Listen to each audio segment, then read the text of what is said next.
Have you ever stopped to really think, why we see so few women in top leadership jobs? I mean, globally. It's a stark reality, isn't it? Yeah, especially here in the US.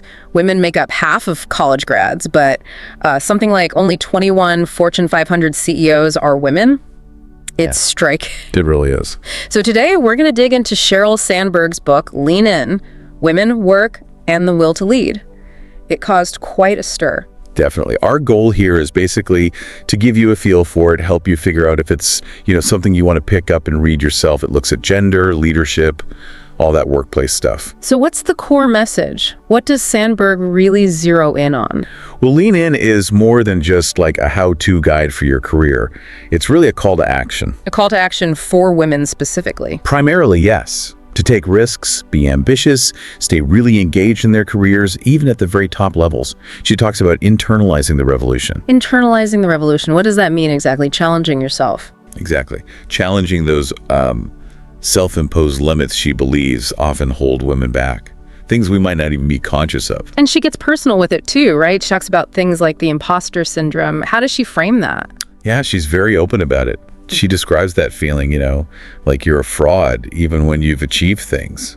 She argues it hits women particularly hard sometimes. Does she see it as just a feeling or something more? She frames it as a genuine hurdle, almost like something women are kind of conditioned to feel, which then limits their own ambition. It's quite powerful how she puts it. And she shares her own experiences. Oh, absolutely. Very candidly.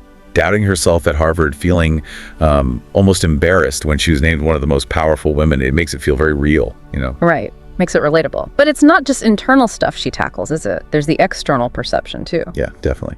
She talks a lot about the likability penalty. The likability penalty. Explain that one a bit. It's this tricky dynamic where, for women, success can sometimes lead to being seen negatively, which often doesn't happen for men in the same way. Ah, okay. Is that where the Heidi Howard study comes in? I remember hearing about that. Exactly that study. Same qualifications, same story, just changed the name from Howard to Heidi. And suddenly Heidi is seen as less likable, maybe less someone you'd want to work for. Wow. So Sandberg is saying this bias really impacts women's paths to leadership. Yes. It's not just about perception. It's about how that perception can actively discourage women from even aiming for those top roles. She even shares her own experiences at Facebook, being called too aggressive and things like that. And she also points out some patterns, maybe, behaviors women might adopt, like don't leave before you leave. Right. That's a big one she discusses. The tendency for some women to sort of mentally check out or scale back their ambitions years before they actually plan to have children, for instance. Kind of preemptively stepping back. Yeah, exactly. And she really pushes against the whole myth of doing it all.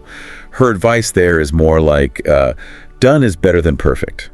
Be pragmatic. Does she give concrete examples of navigating this stuff? Oh, tons. Very personal ones, too. Fighting for pregnancy, parking at Google, that infamous story about dealing with lice while juggling work, making a conscious choice to leave work at 5:30 for family time. These stories really ground the advice. So her background being COO at Facebook, that must add a lot of weight to her perspective, right? Absolutely. It gives her this unique vantage point.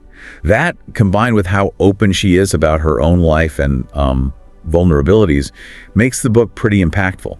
It grew out of that big TED Talk she gave in 2010. Right, that talk got a lot of attention. It really did. And the book expands on those ideas. So thinking about our listeners, who would you say this book is really for? Who gets the most out of Lean In? Well, it's pretty broad, actually. Young professionals, certainly, who are just starting out.